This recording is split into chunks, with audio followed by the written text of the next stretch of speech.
¿Qué tal a todos mis hermanos y hermanas? Un gusto saludarle una vez más. Les agradezco la oportunidad de estar juntos compartiendo la palabra de Dios y repasando una lección más de este trimestre que tiene que ver con la verdad presente en Deuteronomio. ¿Cómo les pareció la lección de la semana? Sin duda a ustedes como a mí nos fue de gran satisfacción la lección, dado que ahora estaremos aprendiendo, de acuerdo al título de la lección, dice la lección de historia de Moisés. Lección número 2, lección de historia de Moisés. Ahora, el texto que tenemos en pantalla nos dice, y todos comieron del mismo alimento espiritual y todos bebieron la misma bebida espiritual, porque bebían de la roca espiritual que los seguía, y la roca era Cristo. Usando la expresión del apóstol Pablo en 1 Corintios 10, 3 al 4. Leo de nuevo. Y todos comieron del mismo alimento espiritual, y todos bebieron de la misma bebida espiritual, porque bebían de la roca espiritual que los seguía, y la roca era Cristo. Así que en Deuteronomio estamos viendo una profecía, un ejemplo o una imagen de lo que sería y se cumpliría en Cristo Jesús. Ahora, vamos a repasar nuestra lección de escuela sabática, hermanos, y en la porción del domingo comenzamos a encontrar palabras muy hermosas. Quise presentarles el repaso mostrándoles algunas palabras relevantes, y así van a ir viendo las diapositivas en adelante la relevancia de alguna palabra. Por ejemplo, ¿qué palabra relevante encontramos nosotros aquí en esta sección? La palabra relevante que encontramos en esa sección, la del domingo, es recuerden. La palabra recordar. ¿Por qué es relevante? Porque justo antes de entrar a la Canaán, Moisés le da al pueblo una historia, les trae la historia del pasado para que a través de la historia pudieran tener una lección. Recuerden lo que Dios ha hecho por ustedes en el pasado. Así que la palabra relevante que encontramos aquí, que es recuerden, de alguna manera tiene que insistir en no olviden, no olvides lo que Dios ha hecho por ti en el pasado. Ahora, hay otra expresión relevante que encontramos en el espíritu de profecía. En este caso, relacionado, porque podemos relacionarlo al mismo tema, por lo que contiene, a menos que. Podemos olvidar cómo Dios ha obrado en nosotros, a menos que. Y la hermana White, en notas biográficas 193, dice, no tenemos nada que temer del futuro a menos que olvidemos la manera. ¿Qué cosas podemos olvidar? O a menos que debemos olvidar para que realmente nosotros temamos. Pues olvidemos lo que el Señor nos ha conducido, la forma como nos ha guiado o nos ha enseñado en el pasado. Ahora, esto para mí es extraordinario, porque Moisés le dice al pueblo, no olvides, recuerda siempre lo que Dios ha hecho. Y la hermana White, al hablarle a la iglesia o al hablar acerca de las luchas que tenía que afrontar la iglesia hacia el futuro, insiste diciendo, no tenemos nada que temer, a menos que olvidemos. Y creo que no debemos olvidar ninguno de nosotros. Ahora, pasamos rápidamente al ministerio de Moisés y qué asunto relevante podemos encontrar en el ministerio de Moisés. Uno, quiero llevarles una palabra que quiero resaltar hoy de Éxodo 32:32. Intercesión. La palabra que resalta aquí en el ministerio de Moisés, aunque Moisés es visto como un hombre manso, un hombre con gran liderazgo, un hombre que se formó y fue educado en las escuelas egipcias, en este caso bajo la tutela del faraón, de acuerdo a la historia que encontramos en Génesis. Sin embargo, mis hermanos, en su participación a favor del pueblo de Dios, al llevarlos y conducirlos de la esclavitud a la Canaán terrenal, Moisés manifestó un ministerio de intercesión en muchos momentos, dado que el pueblo se rebelaba y se oponía y se negaba muchas veces a obedecer el mandato del Señor. Ahora, para interceder, dado que se nos hace la pregunta en la lección, ¿qué se necesita para poder interceder como lo hizo Moisés o para llegar al punto de decir, Señor, se te ruego que los perdones ahora, su pecado, y si no, bórrame. Ese deseo o esa petición de ser borrado del libro del Señor o ser destruido por el Señor, si el Señor persistía con la decisión de destruir al pueblo por su desobediencia, trayendo el caso de la idolatría que ellos manifestaron con el becerro de oro, vemos que Moisés estaba convencido y estaba comprometido con el propósito de Dios para con su pueblo. El pueblo de Dios tenía un propósito, mis hermanos. Una razón por la cual fueron llamados y el Señor hizo pacto con ellos y lo hizo a través de Abraham desde el principio. Y ese propósito no debía perderlo y Moisés estaba comprometido con eso. Y aunque Dios puede y podía llamar a alguien más y formar a otro pueblo, Moisés intercede de una manera extraordinaria que podríamos decir que viene a ser una especie de símil también a la forma como Jesús intercede por nosotros día a día, por nuestro pecado, por nuestra maldad, por nuestra desobediencia. Y surge una palabra más que debemos resaltar en ese repaso, que es sustitución. Es decir, el hecho de perdonar, de acuerdo a la palabra que se usa aquí en el texto, cuando Moisés dice perdona al pueblo y si no lo perdonas, pues quítame la vida, ¿no es cierto? Eh, quiero recibir yo, de perecer yo, implica cargar. Así que Moisés está diciéndole a Dios, carga tú con ese problema, carga tú. El pueblo debe lograr su propósito. Y si el pueblo ha pecado, no lo destruyas, carga tú. Y de igual manera, en Deuteronomio 32, que es el texto que estamos repasando en este momento, es bien interesante cómo el mismo Dios, aunque Moisés ahí lo pide en su súplica al Padre en intercesión, en realidad el Padre ya había hecho provisión a través de Cristo desde el origen, ¿verdad? Por si el hombre pecaba. Y cuando el hombre peca, el Señor le promete que vendría la redención. Y es Dios mismo que a final de cuentas cargó nuestro pecado y lo hace a través de Cristo Jesús, quien murió y resucitó a sí mismo por nosotros y a favor de nosotros. Ahora, otro tema que debemos considerar y que se considera en la lección es profecía cumplida. ¿Cuál es el énfasis en este tema? Deuteronomio 1:3. Leo lo que la palabra de Dios dice. Y aconteció que a los 40 años, el primer día del 11º mes, Moisés habló a los hijos de Israel conforme a todas las cosas que Jehová les había mandado acerca de ello. ¿Qué relevancia tiene esto en relación a profecía? Bueno, es que dice, aconteció que a los 40 años.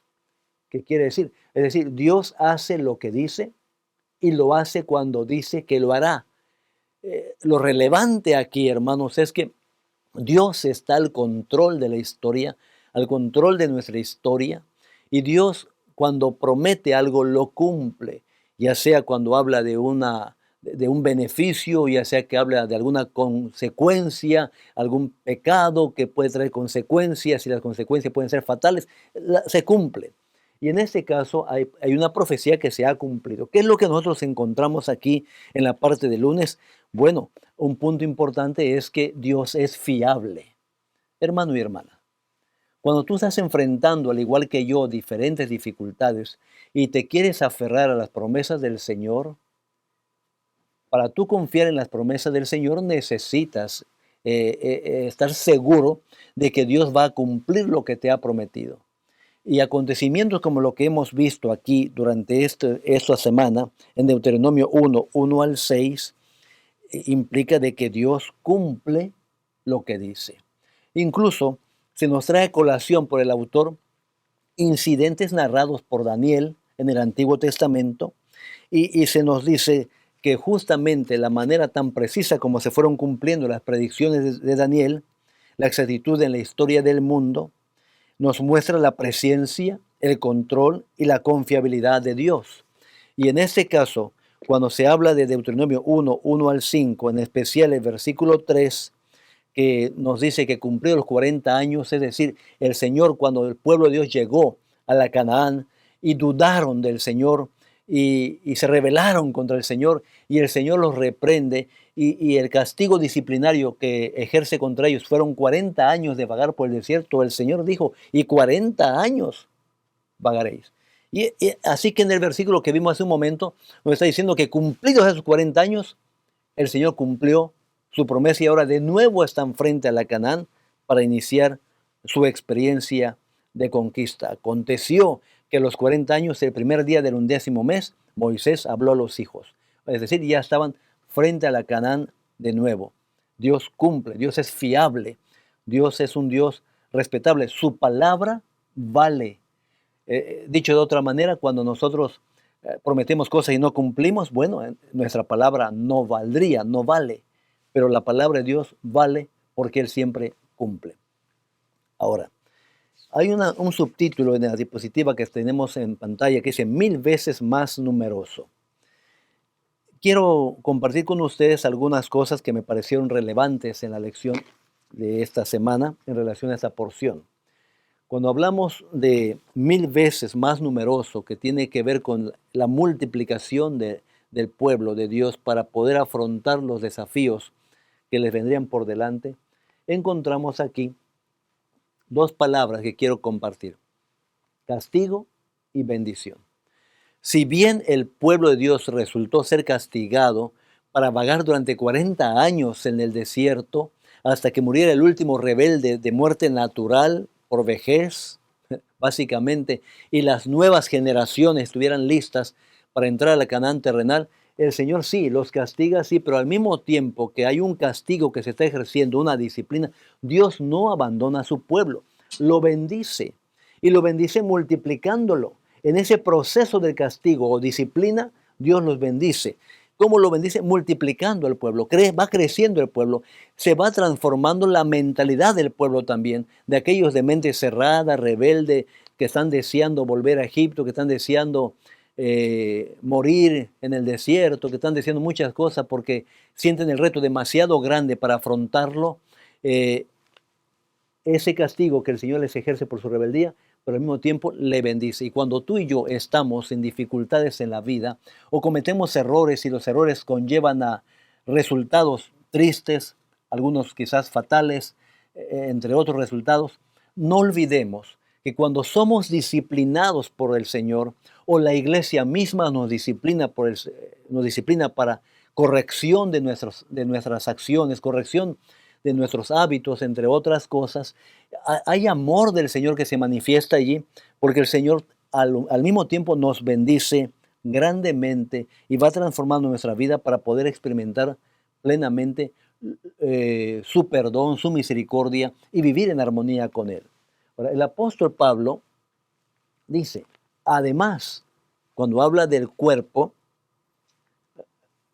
sí, además, perdón, regreso, repito, aquí a una diapositiva. Palabra relevante en esto que es bendición, y la bendición nos lleva a desarrollo. Hace un momento atrás, para no confundirle, puse castigo y bendición. Cuando hay un castigo, también el Señor provee bendición. Pero cuando hay bendición, y ahora sí, cuando hay bendición, también hay desarrollo, hay prosperidad y crecimiento. Y el pueblo creció de tal manera que se necesitó desarrollar la estructura y para eso se necesitaron nuevos líderes, nuevos nombramientos, nuevos organismos para atender las diferentes necesidades de este grupo que crecía por la bendición del Señor. Aún con el castigo Dios bendice y cuando bendice hay prosperidad y la prosperidad hace desarrollar la estructura, ¿verdad? Y la organización se desarrolla y crece y es necesario entonces hacer nombramientos para que funcione bien la iglesia. Es lo que ocurre en tiempo de Pablo. En el tiempo de Pablo, además, dice el apóstol Pablo, el cuerpo no es un solo miembro, sino muchos miembros, pero ahora Dios ha colocado cada uno de los miembros en el cuerpo como Él quiso. Pero ahora son muchos los miembros, aunque el cuerpo es uno solo. Hay muchos miembros, es algo orgánico, todo debe funcionar en armonía, según 1 Corintios 12, pero dice algo más el apóstol Pablo.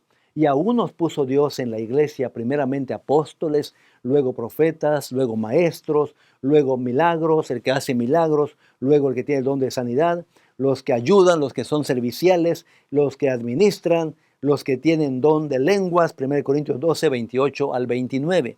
Es decir, desde otra perspectiva, cuando crece la iglesia, crece el organismo, se requieren nombramientos y funciones distintas, pero Dios mismo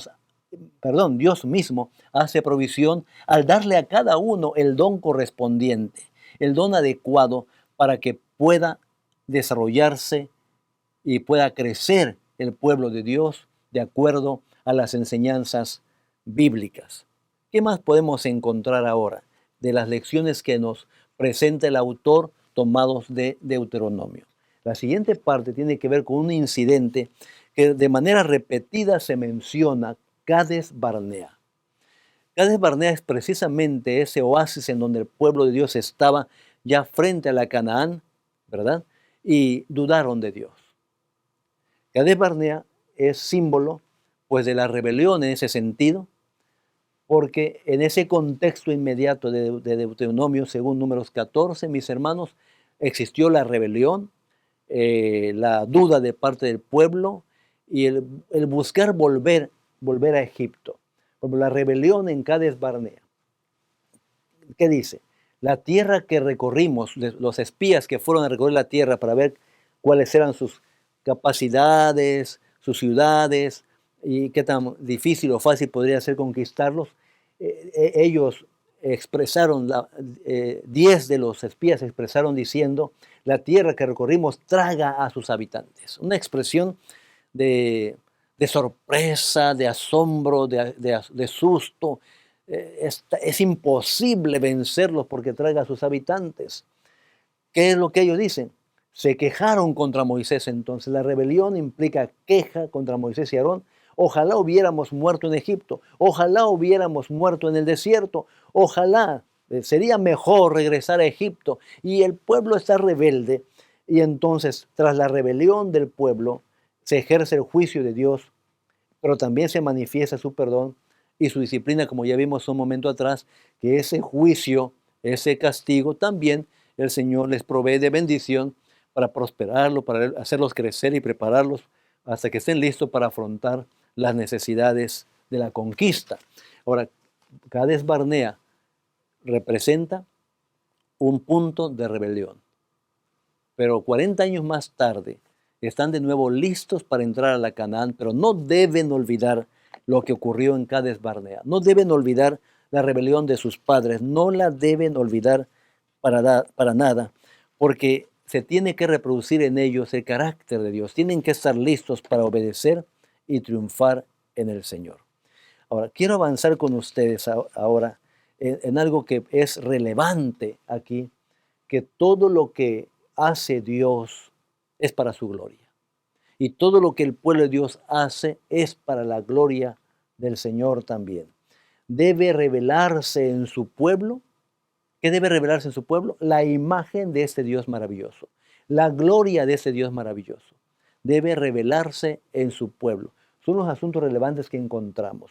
Ahora, por otro lado, ya vimos por un lado la rebeldía del pueblo de Dios, que no estuvo listo para conquistar la Canaán en su momento, en su primera oportunidad. Pero el otro contexto, parte del contexto que debemos tomar en cuenta es la iniquidad de los amorreos.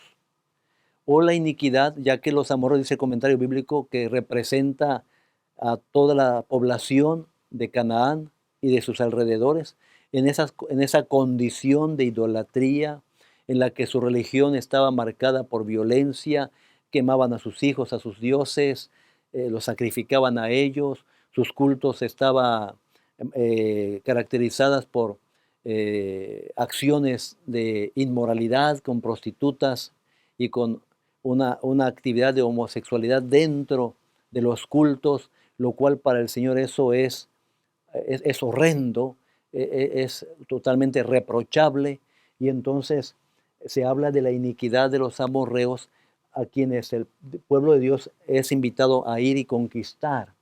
Ahora, la palabra relevante en esta parte de la iniquidad de los amorreos es una palabra, yo diría, triste, por un lado, y difícil de entender también por otro lado, porque habla de destrucción. El pueblo de Dios, dentro de su propósito, era conquistar la Canaán, pero para conquistarla debía destruir a estos pueblos de los amorreos por las condiciones morales, las condiciones espirituales, la condición de violencia y maldad que corrían en sus venas. Deuteronomio 15:16 dice, y tus descendientes volverán acá en la cuarta generación, cuando Dios le presenta a Abraham la profecía de su pueblo seleccionado hacia el futuro, volverán, dice, volverán, porque hasta entonces no habrá llegado a su colmo la maldad del amorreo. O sea, Dios ya estaba previendo que la maldad del amorreo iba en crecimiento y en crecimiento y en crecimiento tanto que el pueblo que estaba eligiendo a través de Abraham tendría que venir a ser parte de la solución, ¿verdad? Pero para entonces tenían que esperar hasta la cuarta generación, hasta llegar a ser el pueblo que necesitaban ser para afrontar las necesidades de conquista allí. Ahora, por otro lado, hay un texto que no podemos pasar por alto y que a veces no podemos comprender, como dije hace un momento, que es Deuteronomio 2, 33 y 34. Dice, entonces todas sus ciudades, perdón, tomamos todas sus ciudades y las destinamos al exterminio. Palabra dura. A mí me parece duro. Dios los mandó a exterminar a este pueblo. Deuteronomio 2, 33 al 34. Ahora, difícil de entender. Es difícil. Sin embargo, la fe no se trata de amar a Dios en un hermoso día, sino que también implica confiar en Él a pesar de lo que no entendemos completamente. Y miren, dije difícil de entender porque ¿cómo entender que un pueblo, el de Dios, entre y destruya a adultos, hombres, mujeres, niños, bestias, todo, ciudad tras ciudad, según el mismo relato bíblico que se nos presenta en el estudio de la lección de la semana? No es fácil de entenderlo, pero la verdad es que la historia de todos los pueblos, de todas las culturas, al menos las que he podido yo tener contacto, están llenas de violencia, de conquistas. Un pueblo trata de conquistar a otro pueblo. Aún en la misma antigüedad prehispánica, aquí en México, había violencia entre aztecas y mayas y entre las diferentes culturas en nuestro país, prehispánicamente hablando, ¿verdad? O hablando de la época prehispánica. Había violencia. Los más fuertes querían dominar a los más débiles y extender sus dominios, crecer su territorio, los límites de su territorio. Y qué sé tantas cosas que habían. Siempre ha habido violencia y en la violencia ha habido muerte de adultos, de hombres, mujeres, niños. Hoy mismo estamos viendo guerras en las que mueren adultos, hombres, mujeres, niños constantemente. Así que no es sencillo. Y muchas veces la acción de una nación contra otra nación resulta ser una especie de represalia ante la violencia que esa nación ejerció contra la suya en tiempo pasado. Y es una interminable historia de lucha por venganza. A veces por venganza o a veces simplemente por el deseo de crecer, multiplicar, ensanchar los dominios de la nación. Palabra relevante. A pesar de todo, al hablar de la iniquidad de los amorreos, está la gracia y el juicio, juicio y gracia. El juicio, que implica la erradicación del mal, también es un acto de gracia en favor del pueblo de Dios y de la humanidad. Esa parte ya lo puse, ya es mi énfasis, porque esto lo encontramos en la lección, el juicio que implica la erradicación del mal. Realmente el juicio es contra el mal. Y al destruir el mal a veces se tiene que destruir a los que practican el mal. Y hay tanta muerte día a día por esta situación de pecado y de maldad. Vuelvo a insistir, el juicio que implica la erradicación del mal también es un acto de gracia en favor del pueblo de Dios y de la humanidad. Hermanos y hermanas, Dios nos bendiga inmensamente. Dios nos bendiga. Porque debo recordarles que la fe en el Señor descansa en la promesa de que Jehová, vuestro Dios, luchará por vosotros siempre. Y la lucha del pueblo, la lucha de la iglesia siempre es contra el mal, contra el pecado. y tú estás involucrado a luchar contra el pecado, primeramente tomándote de la mano del Señor para tú y yo no pecar, mantenernos en santidad con el Señor y expresar, enseñar a los demás a poner sus vidas en armonía con el Señor antes de que sea demasiado tarde y el juicio de Dios caiga sobre nuestras vidas o sobre la vida de aquel que ha decidido mantenerse en rebelión contra Dios. Dios te bendiga. Es mi deseo y oración que durante el repaso de la lección hayamos juntos podido desarrollar esos conceptos en nuestra mente y creer mucho más en Dios por lo que Él es, por lo que Él nos ha dado, por lo que Él nos ha provisto, que es la salvación a través de Cristo Jesús. Dios te bendiga grandemente, mi deseo y oración a esta hora.